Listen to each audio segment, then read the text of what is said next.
Topic is the NAACP in 2008 challenges and opportunities. And earlier we spoke with Reverend Dr. Kimbrough dealing with the National Association for the Advancement of Colored People and how he became involved in the National Association.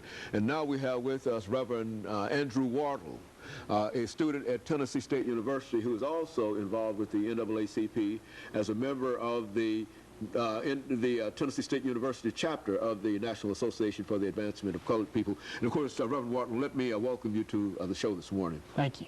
And of course, let me tell you not only how delighted we are to have you, but it's seldom that we have a young man or young woman dealing with some of the critical issues that we're dealing with, but we recognize that it is the young people today who will have to deal with the issues that Dr. Kimbrough pointed out as being on the forefront in terms of the NAACP.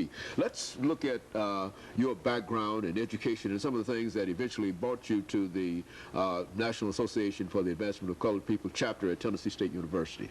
Well, I was born and raised here in Nashville, Tennessee. I graduated from a Christian private school, Davidson Academy, and I had gone there my whole life. I had went there my whole life, 14-year senior.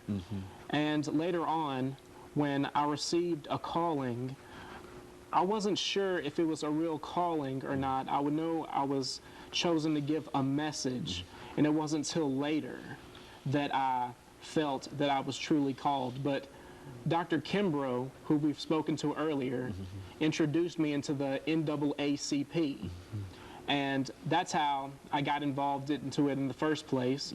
And what we really do in the NAACP as far as our church, we have NAACP church services. Sometimes they go on near Youth Day. And for instance, we have certain voting times, and we try to get everybody to vote on the same day and so forth. And one of the struggles at our church is getting more people to vote, especially the youth. Now, when I turned 18, I couldn't wait to vote because I know that voting equals voice.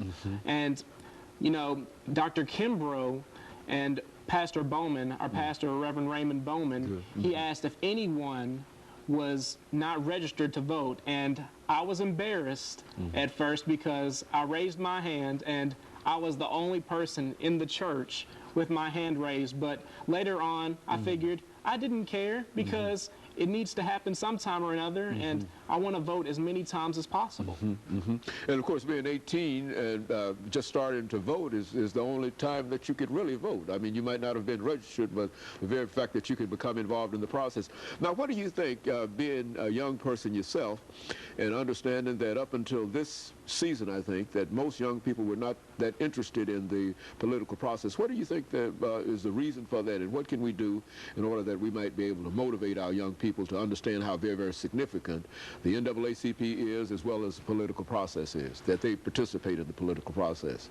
I believe that the reason they are not inspired to participate in the political process is because they don't particularly believe in the change that voting could bring. I mean, to a young person, you might say, what can one vote do?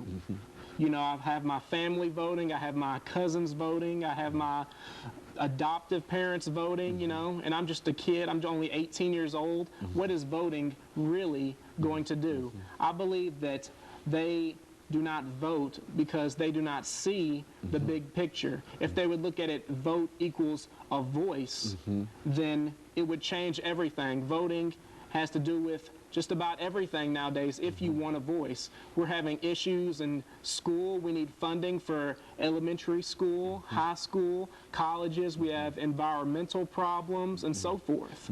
And so we've got all the issues are still there, and you believe that if more young people became involved in the whole process, that it might not change that much, but certainly it would have to be a change because of the number that could be involved. Is that it? I do. Vote equals change. I was talking to one of my workers the other day, and I asked them if who they were going to vote for in this upcoming presidential election, and they said, I don't vote. I'm not going to vote at all.